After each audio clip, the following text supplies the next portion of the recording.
प्रदेश के मुख्य सचिव श्री दुर्गा शंकर मिश्र जी, अपर मुख्य सचिव पर्यावरण, वन एवं जलवायु परिवर्तन श्री मनोज सिंह जी, प्रमुख सचिव पर्यटन एवं संस्कृति श्री मुकेश कुमार मिश्राम जी, प्रधान मुख्य वन संरक्षक एवं विभागाध्यक्ष उत्तर प्रदेश श्री सुधीर कुमार शर्मा जी, इको टूरिज्म संवाद कार्यक्रम में उपस्थित है इको टूरिज्म के क्षेत्र के हमारे सभी विशेषज्ञगण, पर्यावरणविद, टूर ऑपरेटर्स और अन्य सभी उपस्थित महानुभाव, देश के हृदय स्थल के रूप में माने जाने वाले उत्तर प्रदेश में इको टूरिज्म डेवलपमेंट बोर्ड के गठन और आज उसका लोगो भी आप सबके सामने यहाँ पर समर्पित हुआ है। मैं सबसे पहले इस संवाद कार्यक्रम में आप सब ने उपस्थित होकर के उत्तर प्रदेश के अंदर पर्यटन या इको पर्यटन के क्षेत्र में क्या संभावनाएं हैं, इन सभी संभावनाओं को ध्यान में रख कर के आज इस संवाद कार्यक्रम में आप सहभागी बने हैं। मैं आप सबका प्रदेश की इस राजधानी में प्रदेशवासियों की ओर से हृदय से आप सबका मैं अभिनंदन करता हूं। उत्तर प्रदेश में हमारा जो नवगठित इको टूरिज्म डेवलपमेंट बोर्ड है, यह एक कदम और आगे चढ़ा है। अब इसने अपना लोगो जारी किया है। पिछले एक वर्ष के अंदर क्या कुछ गतिविधियां इनके माध्यम से प्रारंभ हुई हैं और उत्तर प्रदेश के अंदर पर्यटन क्षेत्र में क्या क्या संभावनाएं हैं, इसकी एक छोटी सी एग्जीबिशन आपने इको टूरिज्म से संबंधित बाहर भी देखी होगी। हम सब जानते हैं देश की सबसे बड़ी आबादी का राज्य उत्तर प्रदेश है, देश का हृदय स्थल भी है। यहां पर पर्यटन की जो संभावनाएं हैं वह गत वर्ष उत्तर प्रदेश में आए हुए 48 करोड़ पर्यटकों की संख्या हम सबका ध्यान इस ओर आकर्षित करती है। यानी उत्तर प्रदेश की आबादी की लगभग दुगनी संख्या उत्तर प्रदेश में पर्यटन की दृष्टि से आई थी। लेकिन इसमें ज्यादातर जो टूरिस्ट था, ज्यादातर जो पर्यटक था, वह स्पिरिचुअल टूरिज्म की दृष्टि से उत्तर प्रदेश में आया था। काशी में संख्या 2023 में 10 करोड़ से अधिक थी। मथुरा वृंदावन में गत वर्ष यह संख्या 7.5 करोड़ से अधिक थी।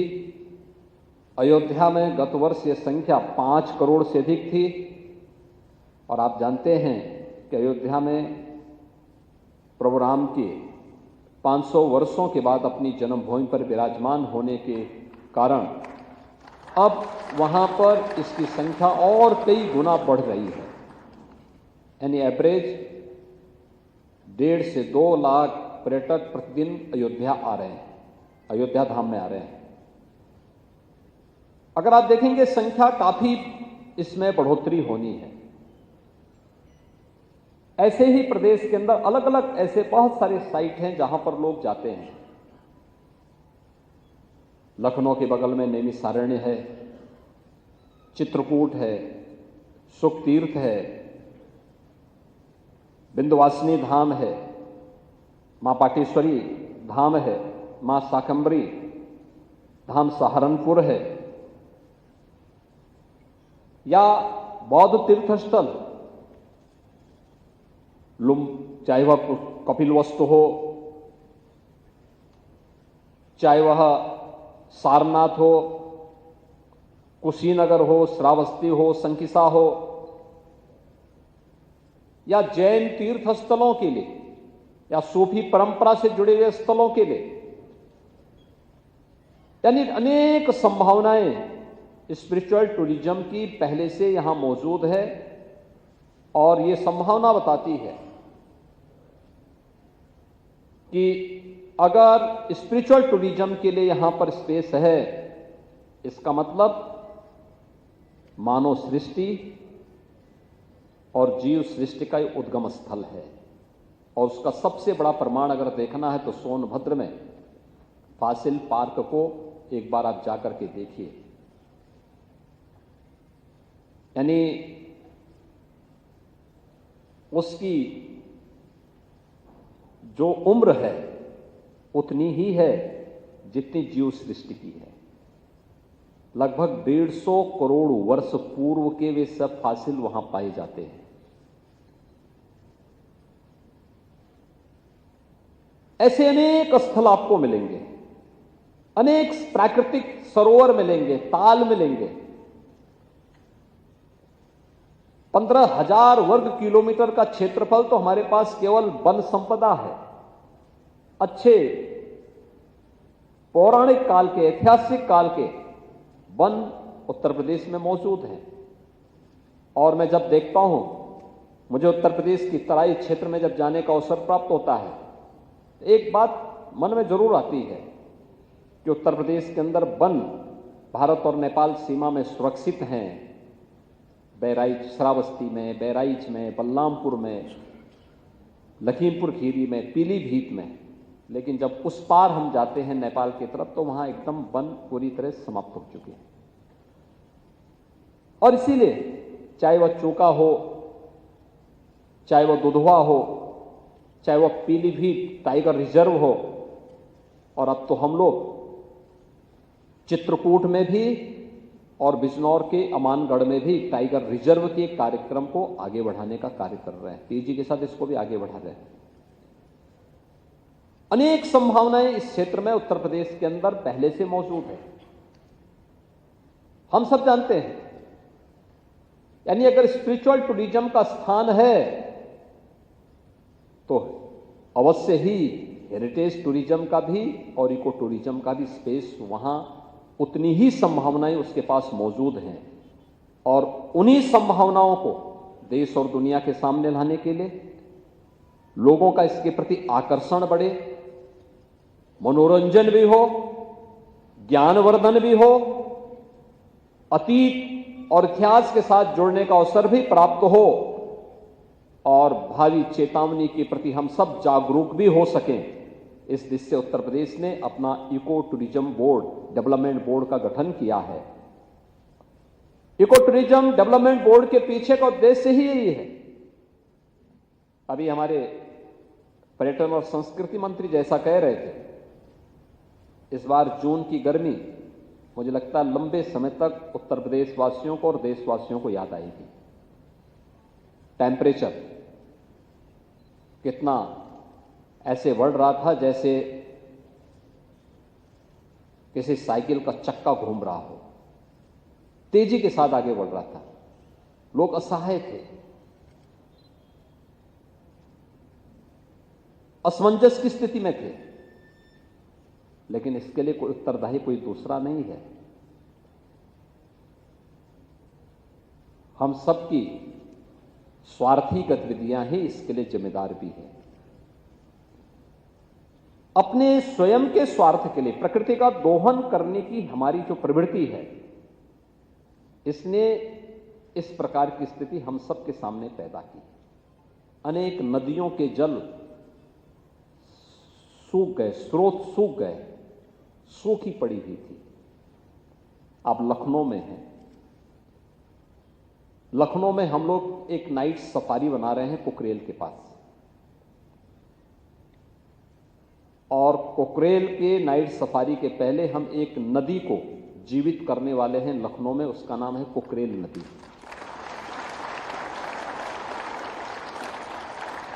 कभी कुकरेल नदी थी जो गोमती की सहायक नदी थी, आदि गंगा, गोमती को आदि गंगा भी कहते हैं।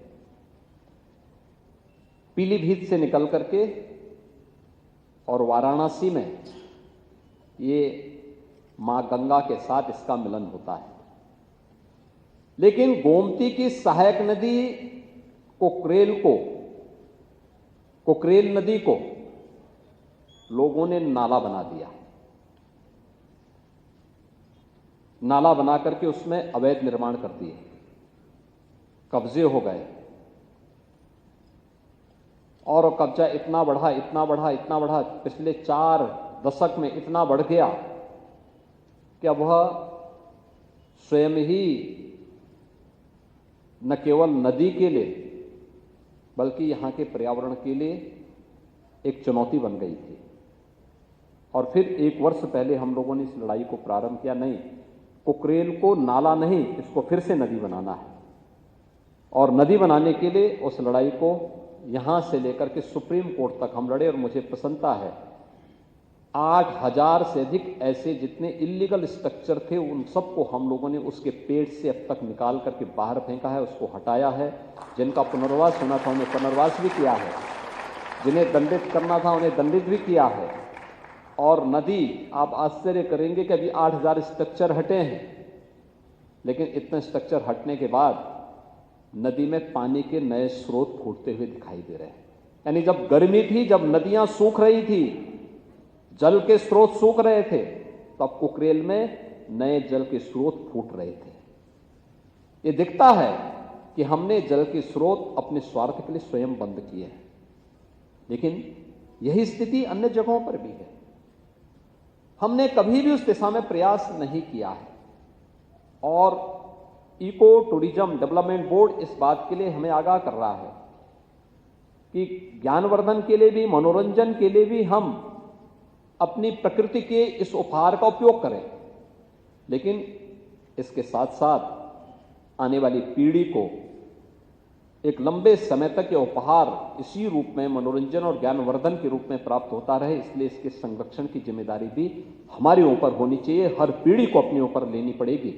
और उसी दृष्टि से इस कार्यक्रम को आगे बढ़ाने के लिए एक अभिनव प्रयास प्रारंभ हुआ है। एक साथ जब आप जाते हैं, एक कोई टूरिस्ट आता है, तो अपने साथ एक व्यक्ति के लिए नहीं, अनेक लोगों के लिए वह रोजगार का सृजन भी करता है। और अगर संभावनाएं हैं तो उन संभावनाओं से वहां पे लाभ लेना, अगर हम सभी प्रकृति का संरक्षण करते हुए, पर्यावरण का संरक्षण करते हुए इन कार्यों को अपनाते हैं, तो इसमें हमें एक संकोच नहीं करना चाहिए। और मुझे लगता है कि ये चीजें आज हम सबको उन क्षेत्रों में जहां पर हम लोगों ने इस दिशा में प्रयास किए हैं, उसका लाभ हमें देखते हुए वहां बनता है। और मुझे प्रसन्नता है, इको टूरिज्म के क्षेत्र में अलग अलग क्षेत्रों में लोगों ने अलग अलग कार्य प्रारंभ किए, अनेक साइट हुई हैं। हमने इसके लिए जो कार्य प्रारंभ किए हैं, सोगी वर्गबा में भी काम प्रारंभ हुआ है, दुधवा में भी, चूका में भी, पीलीभीत टाइगर जो रिजर्व बना है उस क्षेत्र में भी अनेक लोग आ रहे हैं। लोगों को वहां देखने का अवसर प्राप्त हो रहा है। लोगों को भी ये चीजें उन लोगों के मन में आती है कि वाह, ये वास्तविक है, वहां पर कुछ भी आर्टिफिशियल नहीं है। एक वास्तविक जिंदगी में उन्हें प्रकृति को देखने का अवसर प्राप्त हो रहा है। मैं जब भी दुधवा में जाता हूं, अंदर जंगल के बीच जाता हूं, मैं देखता हूं कि अगर लखनऊ का टेम्परेचर 42 है, तो हमें दुधवा के अंदर वो टेम्परेचर 35 के आसपास दिखाई देता है। टेम्परेचर में इतना कमी वहां पर प्रकृति के सानिध्य में ऐसा प्राप्त देखने को मिलता है। ये हमें इस ओर इशारा करता है कि अगर हमने इस ओर ध्यान दिया, पर्यावरण के प्रति हम जागरूक हुए, तो स्वाभाविक रूप से इसका लाभ हमें आने वाले समय में प्राप्त होगा, इसी रूप में प्राप्त होगा जैसे हमें लखनऊ के टेम्परेचर में और दुधवा के अंदर के टेम्परेचर में देखने को प्राप्त होता है। और आप प्रकृति के जितने अधिक नजदीक जाएंगे, जितना आप उसको संरक्षण देंगे, वह भी आपको उतना ही अपने समीप पाएगी और आपको भी उतना ही स्वच्छ और सुंदर वातावरण देगी। इस बात का भी वो आश्वासन आपको निरंतर देती है।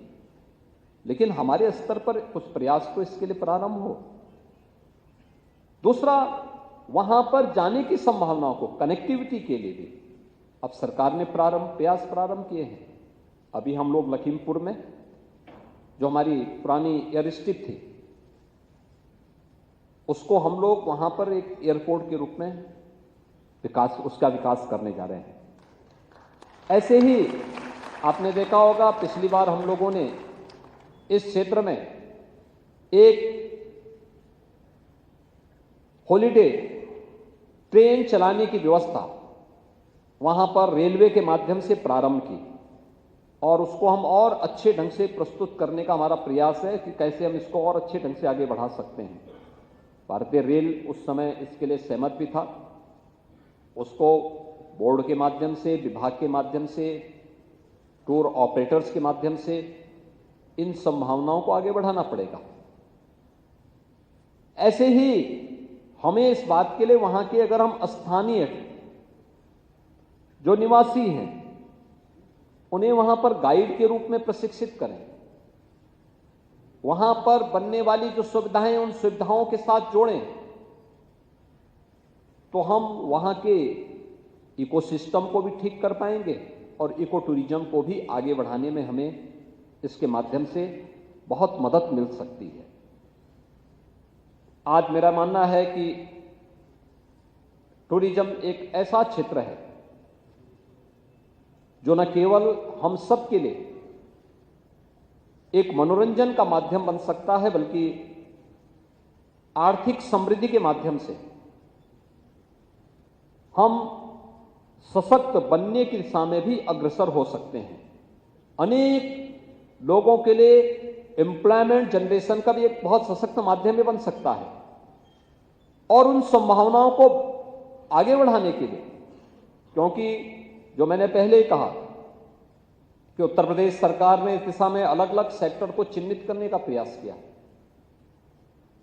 उत्तर प्रदेश के अंदर हमने स्पिरिचुअल टूरिज्म के लिए कार्य प्रारंभ किया, तो हेरिटेज टूरिज्म को भी डेवलप करने के लिए जो कार्य प्रारंभ हुए, वह आप अगर देखेंगे तो बुंदेलखंड के किलों को लेकर के या ऐतिहासिक दृष्टि से जो इमारतें हमारे पास जहां तहां पड़ी हुई थी, उन सभी को हम कहीं होटल के रूप में, कहीं उन साइट को टूरिज्म डेवलपमेंट की दृष्टि से डेवलप करने के लिए अनेक हम लोगों ने वहां पे प्रयास प्रारंभ किए हैं और लोगों को इसके बारे में उधर आकर्षित करने के लिए भी एक नई व्यवस्था को आगे बढ़ाया है। होटल, रेस्टोरेंट के अलग अलग श्रृंखलाओं को भी उत्तर प्रदेश के अंदर यूपी सरकार ने अपनी नीति के अंतर्गत आकर्षित करने का काम किया है। और इसीलिए मैं आज इस अवसर पर आप सबसे इस बारे में आग्रह करूंगा कि जो संभावनाएं उत्तर प्रदेश के अंदर हैं, अलग अलग जनपद में अलग अलग संभावना और अलग अलग क्षेत्रों के लिए भी उन संभावनाओं पे आप लोगों का सहयोग और आपकी सक्रियता, इको क्षेत्र में जो टूरिज्म डेवलपमेंट का ये नया बोर्ड उत्तर प्रदेश सरकार ने गठित किया है, यह उन नई संभावनाओं को आगे बढ़ाएगा। और मेरा मानना है एक कार्य की शुरुआत है, इसके कुछ अच्छे परिणाम और कुछ उत्साही टूर ऑपरेटर्स ने इसमें रुचि लेकर के इसको सफलता की एक नई ऊंचाई की ओर पहुंचाने का प्रयास प्रारंभ किया है। लेकिन इसमें अगर व्यापक पैमाने पे हम लोगों को जागरूक करें, उनको हम प्रशिक्षित करें, ये अनिवार्य रूप से हम वहां पे कोई व्यवस्था बनाएं कि होम स्टे जो हम स्पिरिचुअल टूरिज्म की दृष्टि से करते हैं, चाहे वह काशी में हो, अयोध्या में हो या मथुरा वृंदावन में है, अगर इन्हीं संभावनाओं को लेकर के हम लोग यही कार्य इको टूरिज्म में भी, उन ग्रामीण क्षेत्रों में भी विलेज टूरिज्म को डेवलप करें, तो गांव के लोगों के सामने भी रोजगार सृजन की एक नई संभावना बनेगी। लोगों के मन में एक उत्साह आएगा, उनके रहन सहन, उनके व्यवहार में, सामान्य बातचीत में एक नया परिवर्तन आपको देखने को मिलेगा। विकास की मुख्य धारा के साथ जुड़ने में उनको मदद मिलेगी। रोजगार सृजन की नई संभावना उनके बीच में बनेगी। जैसे अभी मैं बांदा के कालिंचर के पास देख रहा था, जैसे जालौन के पास या बस्ती जनपद में इस प्रकार के कार्यक्रम प्रारंभ हुए हैं। ये संभावना पीलीभीत में भी बन सकती है, ये संभावना लखीमपुर खीरी और बहराइच में भी बन सकती है, ये संभावना सोनभद्र, चित्रकूट और चंदौली जनपद में भी बन सकती है। ये संभावनाएं अन्य उन जनपदों में बन सकती है जहां पर इसके लिए उस प्रकार का इकोसिस्टम पहले से मौजूद है। लोग वहां आते हैं, सरकार फैसिलिटेट कर सकती है, सरकार कनेक्टिविटी दे सकती है, सरकार अपने पॉलिसी के अंतर्गत या पॉलिसी या कहीं पे कोई आवश्यक संशोधन होने हैं उसके अंतर्गत उन्हें आवश्यक सुविधाएं उपलब्ध करवा सकती हैं।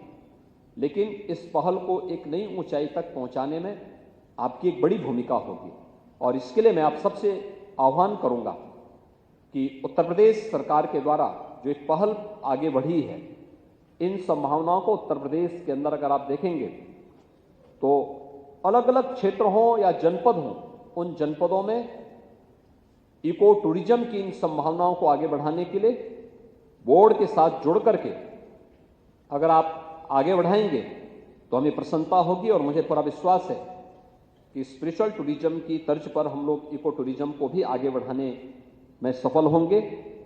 आज दिन भर के इस संवाद कार्यक्रम में मैं देख रहा था अलग अलग फील्ड के अलग अलग विशेषज्ञों ने अपने विचारों को आज के संवाद कार्यक्रम में रखा है। आपके जो सुझाव यहां आए होंगे उन सुझावों को सरकार गंभीरता से लेगी और समयबद्ध तरीके से जो भी उसमें संभावनाएं इको टूरिज्म के क्षेत्र की आगे बढ़ाने की होगी उन पर पहल करते हुए कार्रवाई भी करेगी। और मैं आपको इस बात के लिए आश्वस्त करता हूं कि आपकी समस्या का समाधान करने के लिए हमारी सरकार पूरी प्रतिबद्धता के साथ कार्य करेगी। एक बार फिर से इस संवाद इको टूरिज्म के संवाद कार्यक्रम में आप सबको मैं हृदय से धन्यवाद देते हुए अपनी वाणी को विराम देता हूं। धन्यवाद। बहुत बहुत धन्यवाद माननीय मुख्यमंत्री महोदय। हम सब बहुत आभारी हैं कि आप आज के कार्यक्रम में पधारे। इस कार्यक्रम में आपके पधारने के लिए, यहाँ आने के लिए बहुत बहुत धन्यवाद और आप सभी का बहुत बहुत धन्यवाद इस कार्यक्रम में भाग लेने के लिए। माननीय मुख्यमंत्री महोदय के हम शुक्रगुजार हैं, हृदय की अतल गहराइयों